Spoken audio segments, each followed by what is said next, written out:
ఇన్ని పాటలు పాడారు మీరు, అంటే మళ్ళీ ఎందుకు అవకాశాలు ఎందుకు రావట్లేదు అంటారు? అవకాశం రాకపోయినా గవర్నమెంట్ నన్ను గుర్తించిందండి. వంగపండు ప్రసాదరావు గారు చనిపోయారు కదా కరోనాలో. అవునవును. ఆయన చనిపోతే మొట్టమొదటిసారిగా ఆయన మొదట వర్ధంతికి ఒక 2 లక్షల రూపాయలు ప్రకటించారు. ఇది ఎవరికి ఇద్దామా, పేద కళాకారుడు ఎవడుంటే వాడికే ఇద్దామన్నారు. నేను బయటకు వచ్చింది ఆయన కిట్టు వల్లే. ఆయన చనిపోయిన మొట్టమొదట వర్ధంతికి 2 లక్షల రూపాయలు జగన్మోహన్ రెడ్డి గారు నాకే ఇచ్చారు. ఈయన పేద కళాకారుడు, ఈయన ఉండాలి.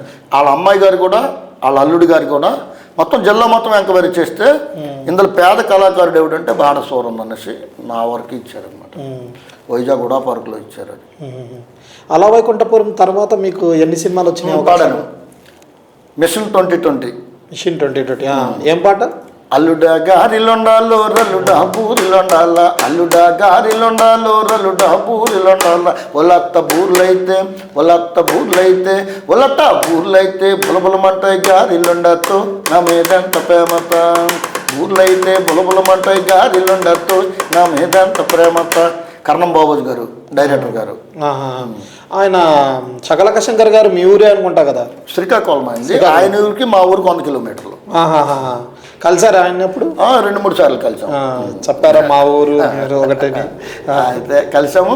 దానికి మ్యూజిక్ డైరెక్టర్ గారు కూడా ఇక్కడే, మన షకీలే మ్యూజిక్ డైరెక్టర్.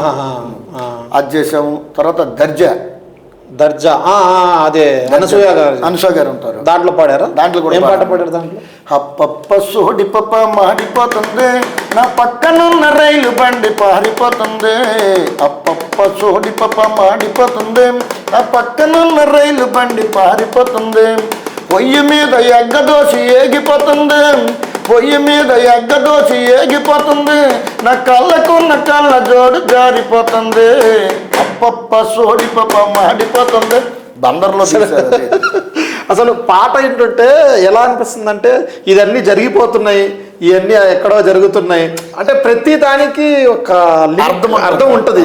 ఇప్పుడున్న పాటలు అంటే అంత అర్థం ఉండవు, కానీ ఇలా ఈ పాట వింటుంటే అబ్బా ఏం అనిపిస్తుంది అని చెప్పి అనిపిస్తుంది. ఇది చూడండి, అప్పప్ప సోడిపప్ప మాడిపోతుంది, ఆ పక్కన రైలు బండి ఇది కాలదు, ఈ రొట్టి కాలడం లేదు, బండికి టైం అయిపోయి వెళ్ళిపోతుంది, ఈ పొయ్యి మీద ఎగ్గదోసి ఏగిపోతుంది, ఈ తొందరలో ఈ కాళ్ళజోడు జారిపోతుంది.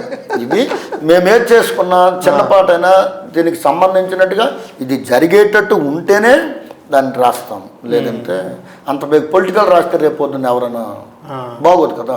జరగకపోయింది రాస్తే ఇది ఎక్కడ లేదు, వీడు ఎలా పాడాడని.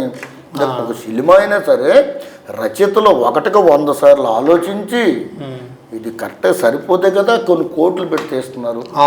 వాళ్ళు కోట్లతో చేస్తారు, మనము ఆలోచించి చేస్తాం కాబట్టి పాట అయినా కరెక్ట్గా ఉంటేనే చేయగలుగుతాం. లేదంటే ప్లీజ్ సబ్స్క్రైబ్ .news